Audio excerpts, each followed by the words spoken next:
Bonjour, nous sommes aujourd'hui. Alors, le 19 décembre 2012, il est 8h30 bientôt. Église Saint-Germain de l'Auxerrois. Et surtout, j'espère que ça passera un peu. Mais la lune, c'est incroyable. Alors c'est dommage vraiment de ne pas avoir un appareil de haute qualité, mais l'œil par rapport à ces appareils vraiment est de très très bonne qualité. C'est merveilleux, c'est très très beau.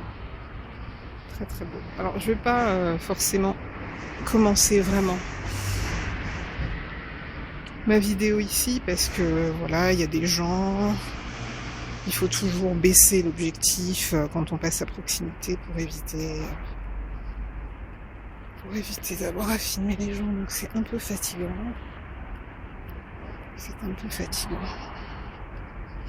Rien de spécial, hein. Voilà, nous avons été au cours hier, au cours du Valverde, qui a duré près de 2 heures, sur la personne entre guillemets du Saint-Esprit.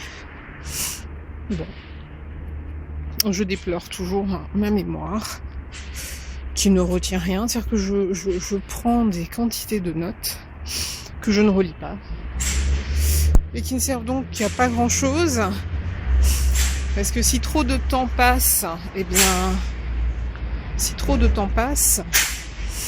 de toute façon les notes, les cahiers finiront entassés quelque part et voilà, et finiront par pourrir, par s'user et par ne pas être exploités. Alors oui, donc j'ai déposé là mon fils. Maintenant j'ai une obligation. À 10h30, il faut que je sois du côté d'Opéra. J'ai un rendez-vous médical. Donc il me reste... oui, on va dire... J'ai 2 heures.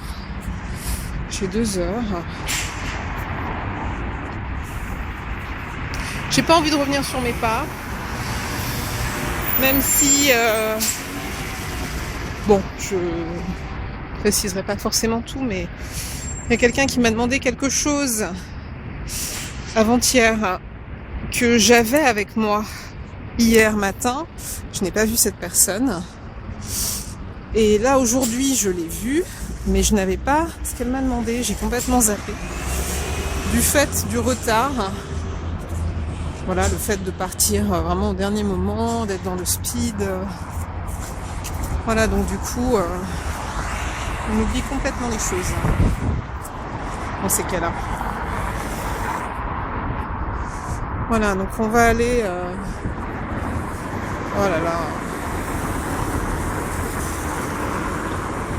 Ouais, enfin bon, voilà, le matin... Oh putain, laisse les gens passer parce que... Merci. Oh. Seigneur. Voilà, donc je vais aller me mettre un petit peu en retrait là dans le Louvre, parce que sinon sur les voies annexes, ce sont les routes, les rues de véhicules, bondées de véhicules qui se précipitent au boulot, et voilà, c'est pas forcément des ambiances que j'aime.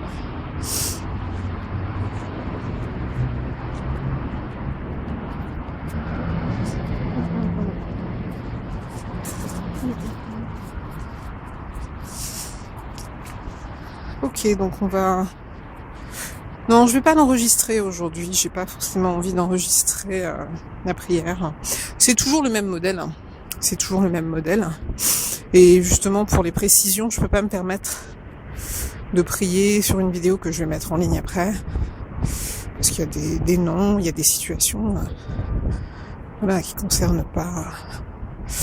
concernent pas le tout venant, sachant que vous avez parfois des personnes qui visionnent vos vidéos et qui peuvent laisser des commentaires très négatifs, très négatifs. Enfin, des gens qui ne sont pas bien intentionnés, qui ne sont pas bienveillants. Donc, il faut faire attention. Moi, ça avait été le cas en 2010, je crois, ou en 2009, quand j'avais mis en ligne une vidéo sur la chaîne de Richard Ashcroft que j'avais associée donc à une de ses chansons, je crois, que j'avais associée à une de ses chansons sur YouTube. C'était un commentaire vidéo, voilà, et il y avait eu des commentaires très durs. Il y a des gens, enfin c'est toujours pareil, c'est-à-dire qu'il y a des gens qui aiment ce que vous faites, puis il y a des gens qui aiment pas du tout, bien évidemment. Et puis dans les gens qui aiment pas du tout, il y a des gens qui sont pas forcément diplomates et qui sont pas là pour communiquer dans le respect. Parce qu'on peut ne pas aimer, ne pas apprécier quelque chose et faire passer l'information avec beaucoup de respect, beaucoup de tact. D'ailleurs, je me disais pour l'Église, c'est-à-dire pour le corps du Christ, l'ensemble des personnes qui ont reconnu Jésus dans leur vie et qui sont baptisées, on peut voir dans le comportement de ce qu'on appelle un frère ou une sœur, donc un autre membre du corps, on peut voir quelque chose qui, selon nous, n'est pas adapté, ne correspond pas au respect de la parole, la base, et des choses qui nous agacent aussi profondément, et voilà, et pour pouvoir transmettre l'info, parce qu'il faut le dire, il suffit pas de critiquer dans sa tête ou de critiquer avec d'autres frères et sœurs, il s'agit éventuellement de faire prendre conscience à la personne si elle n'en a pas conscience, et peut-être surtout, waouh, la lune, magnifique.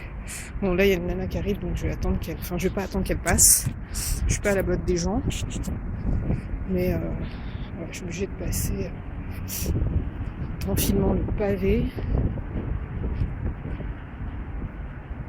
Ok. Voilà, c'est magnifique, vraiment c'est superbe. C'est super, mais et ici on est seul. On est vraiment tranquille. On est vraiment tranquille. Et voilà, c'est ça, être à contre-courant, et c'est ça que j'aime. C'est ne pas être dans le gros flot. C'est pas être dans le gros flot. C'est être décalé.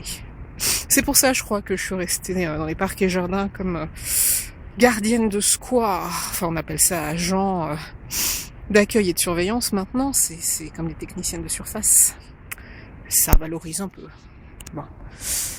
Mais je suis restée gardienne de square et je me suis pas vraiment démenée effectivement pour rejoindre le service de communication de la ville de Paris, du moins celui des parcs et jardins, parce que c'est un objet qui m'intéresse. Je trouve que la nature est essentielle et c'est la base. La nature a été créée avant l'homme, c'est la base. Donc je trouve que voilà, la direction des espaces verts est une direction qui est fondamentale dans Paris, au cœur de la ville, de la capitale de ce pays qui est la France, et travailler pour le service de communication des espaces verts est une chose qui m'intéresserait. D'autant plus que ce service organise de plus en plus, depuis 2001, ça avait commencé en 2001, quand j'étais, même en 2000, donc ça fait 13 ans déjà que ça dure. Ce service organise donc depuis au moins 2000 la fête des jardins, et à l'occasion de la fête des jardins, le premier ou le dernier week-end de septembre, c'est magnifique, c'est beau, c'est tellement beau. Je sais qu'il y avait sur Facebook une image qui parlait du clair de terre, et on voyait la Terre à partir d'une autre planète, je sais pas laquelle, mais en tout cas la Lune, on parle des gens lunaires qui sont dans la Lune, qui rêvent, qui sont dans le rêve, dans l'imaginaire. La Lune représente la sensibilité, en tout cas, voilà, même si je dois abandonner ces connaissances ésotériques reliées à l'astrologie, mais bon, quelque part, c'est ça. Les êtres lunaires, sans parler d'astrologie, lever la tête en l'air, regarder la Lune, au clair de lune, tout ça, c'est très romantique, c'est un côté romantique, c'est un côté qui est hors du temps. C'est une question de sensibilité, donc oui, j'aime beaucoup. Ouais, donc je vais avancer aujourd'hui, je vais dépasser l'arcade qui est là-bas. Très belle aussi. Le problème, c'est qu'il fait froid et qu'on a une meilleure manipulation de son téléphone quand on n'a pas de gants, mais bon, il fait froid. Ou alors il faudrait avoir un espèce de casque, mais ce serait pas discret. C'est ce que je me disais hier quand j'étais en train de filmer au cyclodrome, parce que du coup, en mettant mon téléphone dans ma poche, le résultat n'a pas du tout été ce que j'aurais souhaité qu'il soit. C'est-à-dire qu'on ne voit pas vraiment la vue que j'ai. Voilà. Moi, j'aurais aimé reproduire à peu près, un peu plus bas, la vue que j'ai quand je suis sur mon vélo, et qui est une vue très agréable, vraiment très très agréable. J'aime le cyclodrome, je l'aimerais toujours. Voilà, c'est un lieu qui est paisible, hein. C'est un lieu où il n'y a pas énormément de gens, c'est un lieu où on a envie de renaître de nature, hein. C'est très très agréable. Très agréable. En tout cas, voilà, ça y est, je suis un peu perdue dans ce que je disais, mais la direction, voilà, je comprends pourquoi. En fait, je suis restée gardienne de square pendant près de 10 ans. Outre la maladie qui a fait que quand c'était le moment de retirer un dossier pour passer un concours, j'étais complètement à l'ouest et donc je ne pouvais pas retirer le dossier. Ou alors, à l'inverse, j'étais tout à fait en état de le faire au moment de retirer le dossier, mais c'était au moment où il fallait passer le concours, des mois plus tard que ça allait pas du tout, donc je passais pas le concours. Parce que je sais qu'au jour d'aujourd'hui, j'aurais dû être ce qu'on appelle agent-chef dans les parcs et jardins. J'avais bénéficié de la préparation accordée par la ville de Paris. J'avais été encouragée par ma hiérarchie à l'époque. Voilà, qui considérait que vraiment, voilà, j'en avais la capacité, etc. Et puis bon, c'est le cas. Maintenant, voilà, le décès d'une personne, on le prévoit pas. Enfin, même si, oui, un cancer, on peut prévoir la mort, mais on le souhaite pas. Donc 2008, pour moi, il n'y avait pas forcément le décès de mon père à la clé. Et donc voilà, donc du coup, j'ai pas passé le concours. J'étais inscrite, mais je me suis pas rendue au... Voilà, donc à partir du moment où on ne s'y rend pas, même si on a passé un examen blanc, si on a passé un galop d'essai et que c'était concluant et que ça s'est bien passé, bah voilà, vous ne passez pas le concours en lui-même, donc voilà. Mais j'aurais dû évoluer et avoir un grade supérieur. Mais bon, c'est pas grave, c'est pas grave. C'est pas grave. Moi, voilà. Et puis je m'en fiche en fait. Alors maintenant, c'est vrai qu'on peut considérer, parce que hier, je disais à ma sœur au sujet d'un jeune homme, enfin voilà, de l'église qui m'a fait savoir qu'il aurait bien aimé effectivement qu'on puisse, enfin, je sais même plus comment il l'a dit, mais bon voilà, qui s'intéresse entre guillemets à moi, et bon voilà, avec qui je suis plus ou moins en relation, mais bon, vraiment plus ou moins. Mais je disais à ma sœur, parce que je lui faisais un commentaire annexe en parlant d'autre chose, et en disant oui, moi il y a un point quand même qui est important pour moi, même si c'est un peu snob, je le reconnais, c'est que voilà, on avait un père qui s'exprimait très bien, oralement, à l'écrit, voilà, c'était vraiment quelqu'un qui avait la parole facile, hein, qui avait l'écrit facile, et moi, pour moi, c'est important.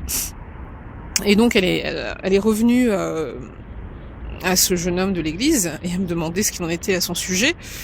Et je lui ai dit, écoute, bon, c'est vrai, on discute, c'est fluide. C'est fluide maintenant, j'ai comme l'impression qu'il est un peu simple. Enfin, il est calme, il est posé, c'est appréciable, hein, quand on est soi-même très, très speed. Simplement, alors il me parle beaucoup, il me ramène beaucoup, effectivement, à la Bible, à ce que Dieu a dit, machin. Et ma sœur me dit, mais c'est bien, parce que au-delà de ce que les gens peuvent penser eux-mêmes, ce qui compte, ce qui prime, c'est bien ce qui est biblique, ce qui est inscrit dans la Bible, ce que Dieu a dit. C'est ça la base. Alors certes, mais je lui disais à un moment donné que j'avais un peu peur que cette référence un peu systématique à la Bible ne camoufle en fait un vide de la pensée personnelle. Voilà. Parce que en gros c'est oui très bien, mais moi j'ai envie de dire ok très bien, mais bon, ok, mais toi, enfin d'un point de vue personnel, hein, comment, même dans la façon de reprendre la parole, c'est plutôt la forme. Alors je lui ai évoqué le premier garçon qui m'avait vraiment marqué, dont j'avais vraiment été très amoureuse et qui représentait pour moi une sorte d'idéal, et qu'elle a eu l'occasion de rencontrer. Mais elle me rappelait que c'était quelqu'un qui était beaucoup dans l'étalage en gros, hein, de ses connaissances pour impressionner. Mais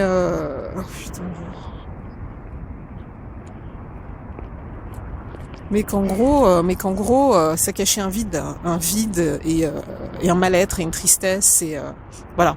Donc ça c'est possible aussi, hein, ça, il s'agit pas d'avoir comme ça une ferveur intellectuelle, parce que la ferveur intellectuelle, effectivement, si elle est associée à un profond mal-être, à un profond déséquilibre, à une profonde tristesse, profonde mélancolie, bon, c'est un profond désespoir, c'est pas nécessaire forcément, c'est pas forcément, voilà.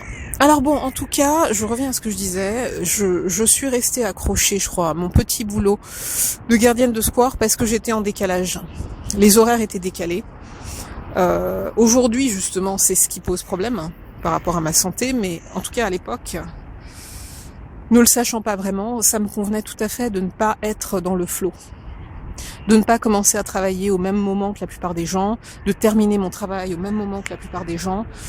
Franchement, d'avoir des jours de repos dans la semaine quand les gens sont au boulot et de pouvoir profiter justement de territoires vides qui sont bondés autrement le week-end, etc. Ça me convenait parfaitement. Ça me convenait parfaitement. Alors vraiment, je continue à remettre ma vie professionnelle entre les mains de Dieu parce que ça ne m'enchante pas de venir sur un territoire que j'ai toujours fui. Ça ne m'enchante pas de venir sur un territoire que j'ai toujours fui, à savoir les horaires classiques.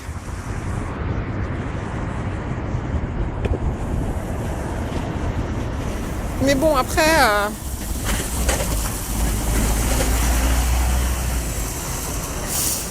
Voilà, après il faut quand même faire un choix à un moment donné, c'est soit la santé, soit la maladie, il faut choisir. Et si notre travail accentue et exalte une tendance pathologique que l'on peut avoir, honnêtement ce n'est pas nécessaire. Hop là. Honnêtement ce n'est pas nécessaire.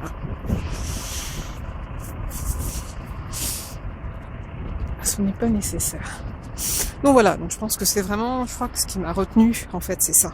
C'est ça. C'est être à contre-courant. Être à contre-courant. Ne jamais commencer toujours au plus tôt vers 10h. Au plus tôt vers 10h. Au plus tard vers 14h. Et terminer près de 7h et quelques après. Bon voilà, moi je préfère ça. Mais bon. Ce qui est vraiment dommage, ce que je déplore, c'est qu'il n'a pas été possible d'obtenir un aménagement de poste. Mais bon, ça c'est peut-être aussi parce que j'ai refusé pendant longtemps de reconnaître que j'avais une certaine maladie. Non, je n'admettais pas. Pour moi, j'avais pas cette maladie-là. J'avais autre chose, mais pas ça. Et voilà, parce que si je l'avais reconnu avant, si j'étais plus en paix avec ça, j'aurais bien avant effectué une demande de reconnaissance de travailleurs dits entre guillemets handicapés. Et cette reconnaissance quand même vous permet d'obtenir des aménagements de poste. Parce que rester dans les parcs et jardins, mais ne travailler que de 10h à 17h et quelques, même en été, bon, ça aurait pu être bien. Maintenant, le problème, c'est qu'on travaille, c'est un cycle qui est très déréglé quand même. On n'a jamais les mêmes jours de repos dans la semaine, ça change tout le temps. On travaille un week-end sur 2, voire un week-end sur 3. Ça, par contre, au niveau du rythme, non. Ça n'aurait pas pu être. Donc de toute façon, voilà, c'était trop compliqué à obtenir. Et c'est peut-être mieux comme ça. Et puis je vais peut-être pouvoir faire des choses, entre guillemets, plus intéressantes. Parce que honnêtement, dans les jardins, on s'ennuie. Bon. C'est-à-dire que si on se concentre uniquement sur ce que l'on a à faire, l'hiver, on s'ennuie. Il y a beaucoup de vide. C'est-à-dire que moi, à un moment donné, je me disais, en fait, on se balade d'un jardin à un autre et on attend la fin de la journée pour les fermer. Et ça, par contre, oui, la fermeture, là, vraiment, il y a... Bon, ça demande quand même un travail. Mais sinon, parfois, dans la journée, en fait, on fout rien, quoi. On se balade. C'est une réalité. Alors, après, quand on a de quoi s'occuper personnellement, des sujets, des choses, voilà, on doit réfléchir, on doit écrire, on doit... penser machin, c'est très bien, c'est très très bien. Mais les gens qui n'ont pas ça, justement ce que j'appelle entre guillemets des gens simples, il y en a qui dépriment quand ils travaillent seuls dans les jardins parce que ce sont des gens qui ont besoin de stimulation, qui vient d'ailleurs que d'eux-mêmes et de choses de l'ordre de l'esprit, on va dire. Enfin bref. Bon, je vais pas trop continuer, j'ai froid aux mains. Donc là, je change de main régulièrement, mais en plus, là, dans cette partie, oh Seigneur, dans cette partie-là, il y a quand même beaucoup plus de monde. Donc je peux pas filmer tranquillement. Donc non, et puis je crois que c'est surtout aussi parce que j'ai un petit peu fait le tour de la question. Ouais, après il y a des choses, mais qui sont plus de l'ordre du privé.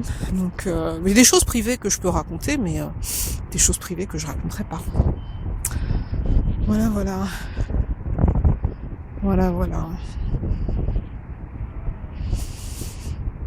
Voilà, donc en sachant qu'aujourd'hui je dois aller récupérer mon fils comme hier à 11h30 pour qu'on mange ensemble. Je le ramène à 13h30, ensuite je vais filer un coup de main à Nina parce qu'elle a besoin d'agencer sa salle au premier étage parce qu'elle a un événement, une vingtaine de personnes qui lui louent l'espace pour un truc. Voilà, et puis bon, de toute façon c'est un boulot, la restauration quand vous êtes deux, vous, votre conjoint et que vous gérez le truc, c'est pas facile, hein. Parce que il me disait il y a pas longtemps, je sais plus quel jour, elle a bossé 14 heures d'affilée parce que elle ouvre à 6 heures. Il suffit que son mari ait un truc à faire dans la soirée et qu'il n'y ait pas d'autres possibilités. Donc du coup, c'est elle qui prend le relais, hein, même si elle était là dans la matinée, mais elle prend le relais. Donc c'est voilà, c'est difficile, hein. C'est un métier difficile. Soit on a vraiment du fric, et on paye des gens. Mais on les paye normalement, c'est-à-dire qu'on les déclare, on paye des charges, c'est un coût tout ça. Et effectivement, même si c'est un petit peu comme ça, de façon intérimaire, hein, mais bon, je pense qu'il y a, il y a des formes à respecter. On peut, quand on a de l'argent, de toute façon, on fait ce qu'on veut. C'est clair, hein. Quand on a de l'argent, vraiment, on fait ce qu'on veut. Ce qu'on veut. Après, il y a des personnes qui sont commerçantes, mais qui sont pas non plus dans l'aisance absolue, qui ont quand même par rapport à la moyenne des gens un niveau de vie plus élevé quand même. Voilà, parce que ce sont des gens qui peuvent quand même se permettre assez régulièrement de partir en vacances, des gens qui vivent pas qui vivent pas forcément dans des logements, dans des appartements, mais qui vivent dans une maison privée, voilà, qui ont des jardins, machin. Bon, même si c'est un cliché, c'est un autre mode de vie, c'est pas la même chose, c'est pas pareil.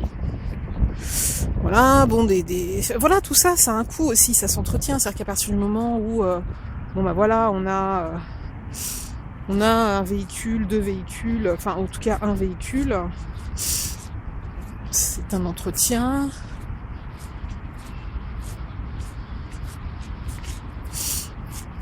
C'est un entretien, c'est un coût.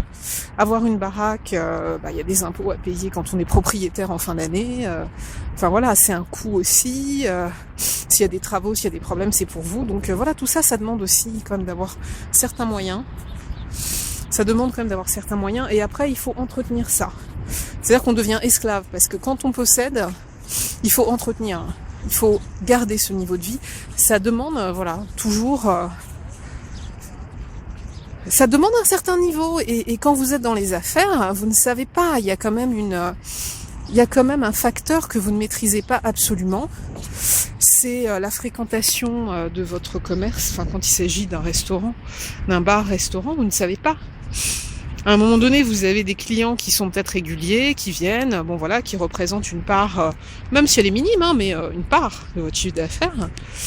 Vous ne savez pas, à un moment donné, les gens peuvent ne plus venir pour des tas de raisons possibles. Et voilà, et ça a une incidence. Il suffit qu'il y en ait plusieurs dans le même cas de figure au même moment, ou plus ou moins au même moment, et ça a une incidence. Donc voilà. Donc ça reste aléatoire, vous êtes dépendant. Vous êtes dépendant de votre clientèle. Vous êtes dépendant, de toute façon, gagner de l'argent, on est dépendant de la source, de ce qui vous permet justement de recevoir ces règlements. Vous dépendez, voilà. C'est donc quelque part c'est fragile, hein. C'est fragile, c'est dangereux. C'est pour ça que quelque part je me disais l'administration me rassurait dans le sens où je me disais, on ne vend rien, il y a rien à vendre. Enfin, ce sont des services qui sont proposés. Après, il y a effectivement, bien que ce sont quand même les gens, effectivement, c'est la société, ce sont les gens qui travaillent. Parce que, par contre, attention, il faudrait que je vérifie, mais le budget de la fonction publique qui est alloué au paiement des salaires des fonctionnaires, c'est pas forcément les impôts sur le revenu payés par les personnes qui travaillent. J'avais cru comprendre que c'était un autre type d'impôt ou un mélange, mais c'est pas directement ce que les gens payent sur leur travail, ce qui est défalqué sur leur travail, qui rentre dans la poche des fonctionnaires. Parce que ça, c'est une critique que l'on entend un peu trop souvent. C'est grâce à moi que vous êtes payé, machin, ça va. Faut arrêter. Faut arrêter, parce que les fonctionnaires payent aussi des impôts. Donc qui servent à un ensemble de choses. Non, après c'est un service public, c'est tout. Donc le service public par définition, il n'est pas forcément payant, même si maintenant il y a beaucoup de choses aussi qui se payent, à des tarifs plus ou moins onéreux. Par exemple, le parc floral, c'est un parc qui dépend de la ville de Paris, de la direction des espaces verts, et l'entrée aujourd'hui est à 5 €. Les jours mercredi, week-end, l'entrée se fait à 5 €. Autrefois, c'était pas ça. L'entrée était payante à certains moments, mais c'était certainement pas 5 €, donc ça augmente. Voilà. Et c'est vrai que parfois on peut se demander, parce que je suis peut-être fonctionnaire, mais j'ai toujours eu une certaine critique et une certaine observation quand même du fonctionnement de la chose étatique, un peu acerbe. Et puis de toute façon, le Canard enchaîné a déjà dénoncé, les médias dénoncent, enfin ceux qu'ils veulent au compte-gouttes, et à dessein, je pense. Mais il y a des abus, il y a des détournements, moi je suis persuadée qu'il y a des sommes d'argent qui sont allouées sur un terrain public qui ne sont pas allouées donc à l'ensemble des personnes qui théoriquement y ont droit et qui ensuite sont détournées. Ça, j'en suis convaincue. De toute façon, ça a déjà été pointé il y a des années par le Canard enchaîné, mais ça tombe souvent sur les populations les plus fragiles. C'est-à-dire tout ce qu'on appelle les aides à destination des personnes âgées ou des handicapés ou des je sais pas quoi. Il y a des aides qui ne sont pas attribuées pour X raisons. Et voilà. Tout comme à une époque quand les emplois jeunes existaient, donc ces contrats aidés par l'État pour que des personnes soient embauchées au sein de la fonction publique. Et moi ça m'a quand même permis d'avoir un pied à l'étrier dans la fonction publique et de pouvoir être apprécié par mon premier service, par le chef de mon premier service, et par deux chefs de mon premier service qui m'ont aidé, en tout cas, du coup, qui ont donné un coup de pouce à une candidature que j'avais déposée pour un autre type de contrat aidé, plus important ailleurs. Et puis après, quand vous passez le concours, il suffit que vous soyez pas nul et que vous réussissiez un minimum l'écrit.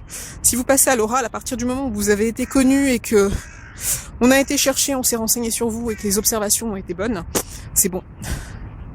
Donc c'est un pied à l'étrier, c'est un levier. Mais les emplois jeunes à l'époque, moi je sais que quand je suis partie, parce que j'avais réussi un concours au ministère de la Défense, je suis partie avant la fin théorique. Parce que les emplois jeunes duraient 5 ans au maximum. Et donc il y a une somme d'argent qui est allouée sur chaque poste pour un emploi jeune, pour payer son salaire. Je suis partie, donc j'ai réussi ce concours, et ensuite j'ai demandé à réintégrer, parce que ça se passait pas forcément bien à la Défense, et que j'avais démissionné, et que j'avais démissionné, et ça n'a pas été possible, alors que j'ai appris plus tard que personne n'avait été positionné sur mon poste. Personne. Donc, les sommes qui étaient allouées, où ont-elles été ? Ça sont des questions qui peuvent être intéressantes à poser, mais vous n'aurez jamais de réponse. Ça c'est clair. Déjà pour votre pop. Enfin bon bref, je vais pas rentrer là-dedans parce que l'administration est fatigant. Je trouve que c'est l'ombre. Dans le monde dans lequel nous vivons, l'administratif c'est une ombre. C'est une ombre. C'est quelque chose qui est censé être positif d'un côté. Moi c'est ce que j'ai vu, c'est les raisons pour lesquelles j'ai voulu rentrer dans l'administration aussi. Je voyais le côté positif, rendre service sans avoir à demander aux gens d'ouvrir leur porte-monnaie, parce que je trouve ça indécent. Voilà, que effectivement vous êtes payé, ça dépend pas d'une clientèle qui est présente ou pas. C'est que voilà, vous êtes fonctionnaire, quel que soit le travail que vous effectuez, vous percevez un salaire. Voilà. Maintenant dans le privé aussi c'est ça, mais bon, ça ne dépend pas en tout cas de l'activité. Ça ne dépend pas de l'activité de l'entreprise. Parce qu'il y a des entreprises qui ferment, qui déposent bilan. Maintenant, demain, si le pays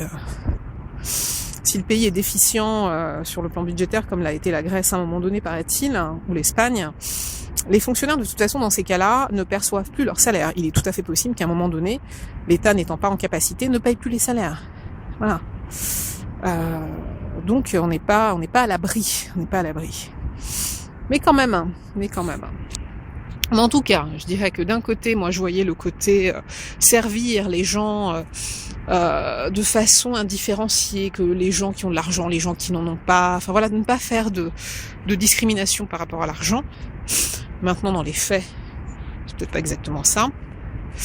Et de toute façon, ce que je vois, c'est que ce qui est administratif, pour moi, c'est un poids. C'est quelque chose qui leste. C'est quelque chose qui tire vers le bas dans le sens où c'est trop lourd. La paperasserie, c'est lourd. Quand il y a une hiérarchie qui est beaucoup trop abondante au-dessus de la tête des gens et qu'il faut passer par 3 milliards de niveaux pour obtenir une information, c'est trop lourd. Ça crée des dysfonctionnements, c'est pas fluide, c'est lourd. Donc non. Pas du tout, ce n'est pas du tout souhaitable. C'est pas du tout, non. Pour moi, c'est une ombre. L'administration, c'est une ombre. C'est une ombre. Aussi. Pas seulement, mais c'est une ombre. Bien. Donc là, j'avance vers la Concorde. La Concorde, après je vais être sur Madeleine. Ah bah voilà, ouais, je serai pas très loin, c'est bon. Pour mon rendez-vous, je vais aller me poser dans un... D'ailleurs, j'ai envie d'aller aux toilettes, donc il faut que j'aille me poser. Ça aussi, c'est dingue quand même. Hein. Je sais pas si je leur ai précisé quand j'ai fait ma demande de reconnaissance de travailleur handicapé, mais j'ai un problème au niveau de la vessie. J'ai tout le temps envie d'aller aux toilettes. Je crois que c'est toutes les 30 minutes à peu près. Donc si je dois à chaque fois quand je suis à l'extérieur payer 1,10€, 1,20€ pour pisser, parce que c'est comme ça, et que souvent j'ai même plus envie de prendre le risque de demander si je peux, parce que c'est tellement rare les commerçants qui vous laissent aller uriner tranquillement. Non, aujourd'hui c'est devenu, voilà, c'est pour les consommateurs, c'est 50 centimes d'euros, dans les meilleurs des cas, enfin voilà. Non, c'est toujours ça. Donc pour les gens qui n'arrivent pas à se retenir, alors soit il faut quoi, porter des couches, bon de toute façon ça a un prix, ça a un coût. Alors je sais pas même pas si je l'ai évoqué, mais ça aussi quand même c'est un élément, parce que quand je regarde bien, je dépense quand même par jour, juste pour aller pisser, facilement 2€, 3€ quoi.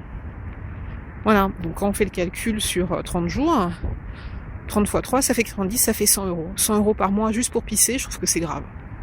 Voilà. Bien, la grande roue de ce monsieur qui avait défrayé la chronique des journaux, en tout cas à un moment donné, parce que voilà, il voulait pas partir à la date qui lui avait été impartie, enfin bon, pour le départ. Ah, ensuite là aussi je me dis, est-ce que j'ai eu tort, hein, comme j'avais intégré la marine nationale. Alors au départ j'étais affectée dans une aumônerie du côté de Saint-Lazare, la caserne de la Pépinière, avec le père Théron, qui n'est peut-être plus en activité aujourd'hui. C'est un ancien éducateur qui venait du sud de la France, qui était tranquille, un homme tranquille, qui m'appréciait bien et qui a été sûrement très étonné que je me casse et que je démissionne, mais voilà. Et en tout cas après j'ai quand même demandé à changer de service, parce que je pensais que ça venait du service. Voilà, le fait d'être toute seule sur un poste administratif, à devoir m'occuper du secrétariat alors que j'y connais pas grand chose. Quand la nana qui partait, que je devais remplacer, est réellement partie, je me suis sentie mal. Parce que lui me disait, c'est pas mon job, quoi. En gros, il a besoin de quelqu'un justement pour le décharger de ça. Donc si la personne qui est censée le décharger de ça n'est pas plus dépatouillée que lui dans ce domaine, hein, non.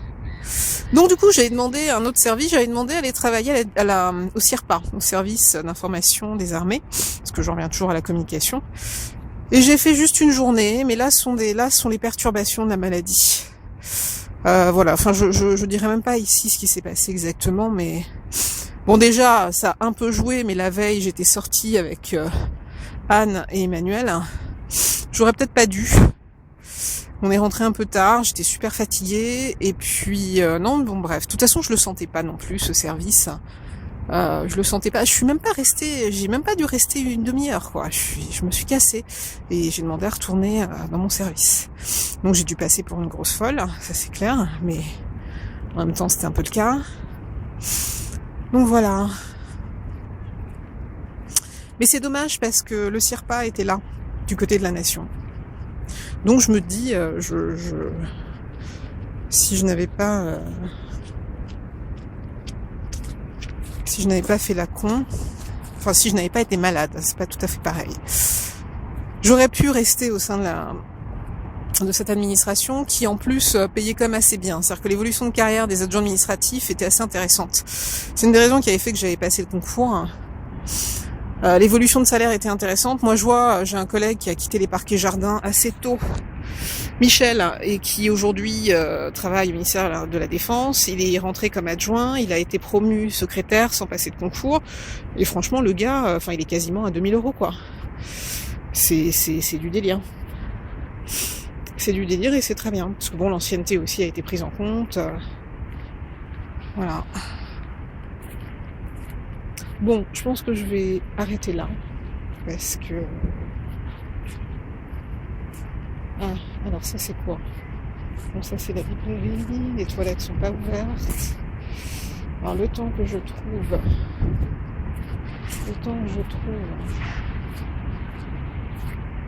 trouve un petit café par ici, c'est tombé. Ok, bon, alors, bonne journée.